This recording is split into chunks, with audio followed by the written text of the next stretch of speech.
हमारे विद्वानों ने प्रार्थना की कि जीवेम शरदः शतम, कि हम 100 साल तक जिएं। लेकिन 100 साल तक हम रोगों के साथ, बीमारियों के साथ, परेशानियों के साथ नहीं, बल्कि हम पूर्ण स्वास्थ्य के साथ जिएं। ये एक सार्थक प्रार्थना होगी। आज की स्थिति आप देखें कि कम उम्र में ही व्यक्ति अधिक उम्र का दिखाई देना शुरू हो जाता है, उसे बीमारियां घेर लेती हैं, वो अपने शरीर की क्षमता और ऊर्जा को खोने लगता है। ऐसा क्यों हो रहा है, इस विषय को आज हम समझेंगे। आपको यहां पर कोई आहार नहीं लेना है, कोई औषधि नहीं लेनी है, केवल अपनी जीवन शैली में बदलाव और कुछ महत्वपूर्ण नियमों का ध्यान रखना है। हमारे लिए इन नियमों ने विशेष कार्य किया, निश्चित रूप से ये आपके लिए भी उपयोगी होंगे। बस आपको ठीक से समझना है और 1 महीने के पालन में ही आपको इनसे विशेष लाभ दिखाई देंगे। तो आगे बढ़ते हैं और समझते हैं हमारे पहले विषय को, और वो ये है कि अगर आप कुछ शारीरिक नियमों को धारण करते हैं, जीवन शैली में बदलाव लाते हैं, तो ये पर्याप्त नहीं होगा। आपको ध्यान देना होगा कि आपकी मानसिक स्थिति कैसी है। हमारे शास्त्रों में कहा गया है कि प्रसन्नात्मेन्द्रिय मना स्वस्थ इत्यभिधीयते, कि स्वस्थ क्या है, जिसका मन प्रसन्न है, जिसकी इंद्रियां स्वस्थ हैं, वही व्यक्ति स्वस्थ होगा। अगर आपका मन ठीक नहीं है, विचार ठीक नहीं है, मानसिक रोग है, तो ऐसा आपके शरीर का कोई संस्थान नहीं है जिस पर उसका प्रभाव नहीं पड़ेगा। आप अपनी यौन क्षमताओं को खोने लगेंगे, आपका पाचन ठीक नहीं रहेगा, आपकी श्वसन की जो प्रणाली है वो बिगड़ जाएगी और एक एक कोशिका आपकी उससे प्रभावित होगी। तो आपको ध्यान देना है कि आप किसी प्रकार की चिंता, तनाव, परेशानियों में ना फंसें। लेकिन ये कह देना मात्र पर्याप्त नहीं होगा। परेशानियां क्यों आती हैं इसको आप समझ लें। परेशानियां आती हैं गलत आचरण से, परेशानियां आती हैं आपके व्यसन, इंद्रियों के व्यसन जो होते हैं उनसे।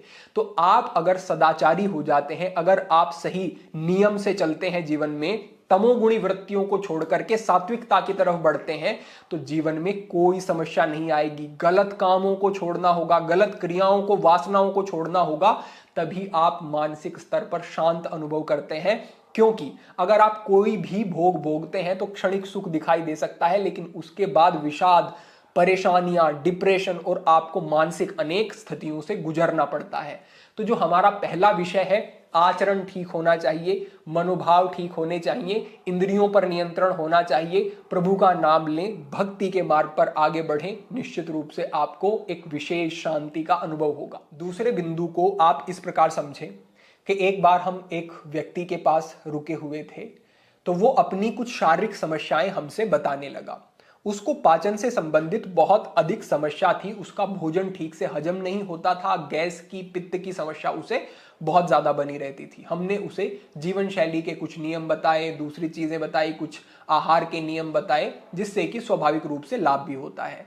लेकिन हर विषय को हम एकदम से नहीं समझ सकते कि क्या वो गड़बड़ कर रहा है, कहाँ वो त्रुटि कर रहा है। कुछ समय बाद हम उसके साथ भोजन करने लगे, तो भोजन हमने साथ में ही किया, और भोजन करने के बाद उस व्यक्ति ने ठंडा जल मंगाया। ठंडे जल का उसने एक गिलास पूरा भर के मंगाया। हम उसे देख रहे थे, तब हमने उसे कुछ नहीं कहा, और उसने भोजन करने के बाद वो ठंडा पानी पीना शुरू किया और वो एक गिलास पानी पी गया। तब हमने उसे कहा कि आपने क्या किया? उसने कहा कि मैंने पानी पिया। मैंने कहा कि आपने पानी नहीं पिया है, आपने समझे कि जहर पिया है। क्योंकि हमारे आयुर्वेद शास्त्रों में भी कहा गया है कि भोजने चामृतम वारी भोजनांते विषप्रदम, कि अगर आप भोजन करने से 40 मिनट पहले पानी पीते हैं तो वो पानी बिल्कुल ठीक है, कोई समस्या नहीं है। भोजन करते हुए कम मात्रा में कुछ घूंट पानी की आप लेते हैं तो वो अच्छा है, बुरा नहीं है, क्योंकि जो आहार की रुक्षता होती है उससे वो समाप्त होती है। बीच में भोजन के कुछ घूंट पानी पिया जा सकता है, इसमें कोई बाधा नहीं। लेकिन भोजनांते विषप्रदम, अगर भोजन करने के बाद आप पानी पीते हैं तो ये विष के समान कार्य करेगा। क्योंकि आप समझे कि आपकी जो अग्नि है शरीर में काम करती है, उसके ऊपर आपने पानी डाल दिया। आप बाहर भी देखें, अग्नि काम कर रही है, आप चूल्हा जला रहे हैं, भोजन पका रहे हैं, एकदम से जल डाल देंगे तो अग्नि बुझ जाएगी। इसी प्रकार से जठर अग्नि आपके शरीर में जो काम करती है, पहले तो पानी और ऊपर से ठंडा पानी अगर भोजन के बाद पी रहे हैं तो कितना गलत आप अपने शरीर के साथ कर रहे हैं। उस व्यक्ति को वो बात समझ में आई, उसने उस चीज को थोड़े दिन तक निभाया और कुछ ही समय में जो उसे समस्याएं आ रही थी उसमें उसे विशेष लाभ प्राप्त हुए। ये हमारा दूसरा नियम है। यहां पर दो चीजें हमेशा ध्यान रखें कि भोजन के बाद पानी नहीं पीना है। ठंडा पानी यूं तो पूरे दिन ही प्रयोग नहीं करना है, लेकिन भोजन के बाद ठंडा पानी विष है, यह समझ लें आप। अब कितनी देर बाद भोजन के पानी पिया जा सकता है? तो लगभग 1 घंटे के बाद आप पानी पी सकते हैं। तो ये हमारा दूसरा बिंदु हुआ, अति महत्वपूर्ण समझें। तीसरे स्थान पर हमारे शास्त्रों में कहा गया है कि अल्प भुक्त्वा बहु भुक्त्वा, कि जो व्यक्ति कम मात्रा में भोजन करेगा वो अधिक समय तक भोजन कर सकेगा। अधिक समय तक भोजन कर सकेगा इसका क्या अर्थ है? यानी कि उसकी आयु अधिक होगी। अगर वो ज्यादा पेट भर के खाता है तो भले ही वो अच्छा भोजन खा रहा है, सात्विक भोजन खा रहा है, लेकिन सात्विक भोजन के भी शरीर पर प्रभाव क्या होंगे? तामसिक प्रभाव होंगे। क्योंकि बात यह है कि अंततोगत्वा जो पेट में भोजन जा रहा है उसकी स्थिति क्या बन रही है। अब आपकी क्षमता है, आपकी इच्छा है 2 रोटी खाने की, आपने खाई 4 रोटी, तो शरीर में जाकर के वो बहुत ज्यादा भारी हो जाती हैं। फिर वहां पर उतने पाचक रस नहीं निकलते हैं जितना उस भोजन को पचाने के लिए चाहिए। फिर वो भोजन अधिक समय तक पेट में रुकता है, और जितने समय तक वो अधिक पेट में रुकेगा उतना वो वहां पर विषाक्तता पैदा करनी शुरू कर देता है।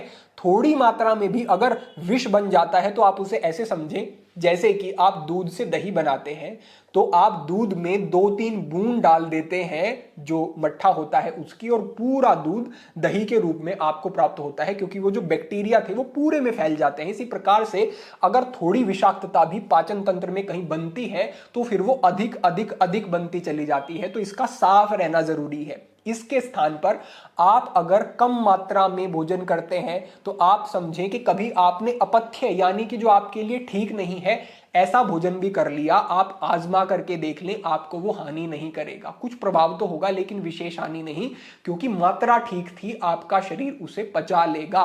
कभी भी ध्यान रखें, भले ही अच्छा सात्विक भोजन है लेकिन इच्छा मात्रा से थोड़ा कम, इच्छा मात्रा के जितना भी नहीं उससे थोड़ा सा कम आप भोजन लेंगे, आप हल्का अनुभव करेंगे, आप अच्छा अनुभव करेंगे, तामसिकता नहीं होगी, आलस्य नहीं होगा। हमारे विद्यार्थियों के लिए यह नियम अत्यंत महत्वपूर्ण है। तो आपको थोड़ा सा अल्प भुक्त्वा, कम भोजन ग्रहण करना है अपनी भूख से। इस बात को हमेशा ध्यान रखें। ये हमारा तीसरा नियम हुआ। चौथे स्थान पर समझें कि आपको अपने सोने का, उठने का और भोजन का समय हमेशा एक रखना है। इस पर अक्सर व्यक्ति ध्यान नहीं देता। कभी वो 10 बजे सो रहा है, कभी वो 11 बजे, कभी 12 बजे, और कभी उठने में वो 6 बजे उठता है, कभी 7 बजे, कभी 8 बजे। एक समय नहीं है, ये बहुत ज्यादा गलत हो जाता है। यूं तो आपको सही समय पर रात्रि में 9 से 10 बजे के बीच सो जाना है और सुबह आपको ब्रह्म मुहूर्त में लगभग 4 बजे उठना है, लेकिन 4 नहीं उठ पाते हैं, 5 उठें। 5 भी नहीं उठ पा रहे हैं तो कुछ समय तक 6 बजे उठें, धीरे धीरे कम करें, लेकिन एक समय पर ला करके अपनी स्थिति को रखें। आपको पक्का नियम बना लेना है कि मैं 4 बजे उठता हूं तो उठता हूं, 4:30 5 बजे उठता हूं तो उठता हूं। आपके शरीर को उस प्रकार से फिर ढलने में सुविधा होगी। आपकी जो बॉडी क्लॉक है वो उसी हिसाब से चलेगी। जो मलों का निष्कासन की प्रक्रिया है, शौच आदि से निवृत्त होने की प्रक्रिया है, वो ठीक हो जाएगी। अगर व्यक्ति कभी किसी समय पे सो रहा है, कभी किसी समय पे उठ रहा है, तो उसे कॉन्स्टिपेशन की समस्या निश्चित रूप से होगी। और जब ये कब्ज की समस्या होती है तो वायु बढ़ती है, क्योंकि आपके इंटेस्टाइन में मल रुकता है तो वहां पर सड़न होती है, उससे ब्लोटिंग होती है, वायु बनती है। और जो ये वायु बनती है शरीर में, ये आपकी स्किन के ऊपर भी प्रभाव डालती है, क्योंकि जैसे हवा बाहरी स्तर पर भी चीजों को सुखा देती है, तो जो ये आंतरिक वायु होती है, ये जो स्किन होती है उसमें रूखापन लेकर के आती है, चेहरा बेजान होना शुरू हो जाता है। अनेक प्रभाव देखने को मिलते हैं, ये भी एजिंग का कारण होता है। तो आपको सोने का, उठने का समय एक रखना है, साथ ही साथ भोजन का समय एक रखना है। इस नियम से आपको बड़े अच्छे लाभ होंगे, पक्का समझ ले और इस पर कार्य करना शुरू करें। ये आपका चौथा बिंदु हुआ। 5वें स्थान पर आपको चाय, कॉफी और स्मोकिंग यानी कि जो धूम्रपान करते हैं व्यक्ति, इन चीजों से बिल्कुल दूर रहना है। क्योंकि जो धूम्रपान करते हैं, आप समझें कि उनकी जो सेल रिजनरेशन की एक प्रणाली है वो बिगड़ जाती है। यानी कि जो उनके सेल्स हैं वो ठीक प्रकार से रिजनरेट नहीं होते, बनते नहीं हैं। इससे भी बुढ़ापा दिखना शुरू हो जाता है, क्योंकि ये स्किन सेल्स के ऊपर बहुत ज्यादा नुकसान पहुंचाने वाली स्थिति होती है। तो जो भी व्यक्ति स्मोक करते हैं, जो भी निकोटीन का जो ये आपके शरीर पर प्रभाव होता है, ये पूरे शरीर पर, हर प्रणाली पर इसका प्रभाव पड़ता है और आपके चेहरे पर आपकी जो आयु की स्थिति है वो तो इससे बिगड़ती ही है, जल्दी वृद्ध होता है व्यक्ति। तो आपको बिल्कुल धूम्रपान नहीं करना है, ध्यान रखना है। साथ ही साथ चाय कॉफी, और वो भी कैसा अनर्थ करते हैं शरीर के साथ कि आप अभी उठे हैं, बिल्कुल आपने कुछ ग्रहण नहीं किया, कई लोग पानी भी नहीं पीते और ऊपर से चाय कॉफी शुरू कर देते हैं।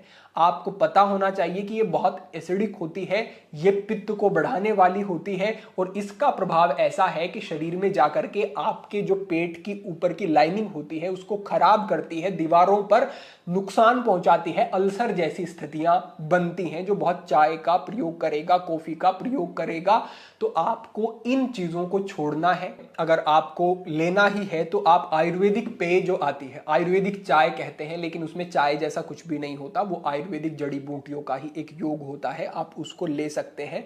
वो स्वास्थ्य के लिए अच्छा ही है, कोई समस्या नहीं है। लेकिन आपको चाय, कॉफी और धूम्रपान जैसी स्थितियां, ये सब छोड़ देना है आपको। इससे आगे बढ़ते हुए छठे स्थान पर आप समझें कि आपको ब्रह्मचर्य का पालन करना है। हम इस पर विस्तृत बात कर चुके हैं, कैसे ब्रह्मचर्य का पालन करें, संकल्प दृढ़ नहीं होते हैं, कैसे नियम होने चाहिए। अभी हमने जो पीछे का वीडियो साझा किया आपसे, हमने उस पर पूर्ण बात की और वो नियम साझा किए जो अपनाते हैं तो आपके लिए ब्रह्मचर्य कोई दुर्लभ नहीं होगा, आपके लिए सहज हो जाएगा। तो आप इन नियमों को समझें, पहले बताए गए मार्गदर्शन को आप देखें और ब्रह्मचर्य का पालन करें।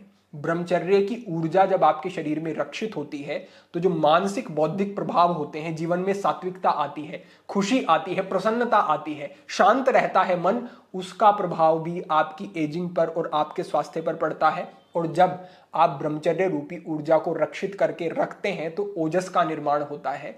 भले ही कोई सिद्धांत, आधुनिक सिद्धांत कुछ भी कहें, लेकिन आयुर्वेद के सिद्धांत, हमारे योगियों, ब्रह्मचारियों के सिद्धांत और अपने जीवन के अनुभव से कहें तो प्रभाव पड़ता है।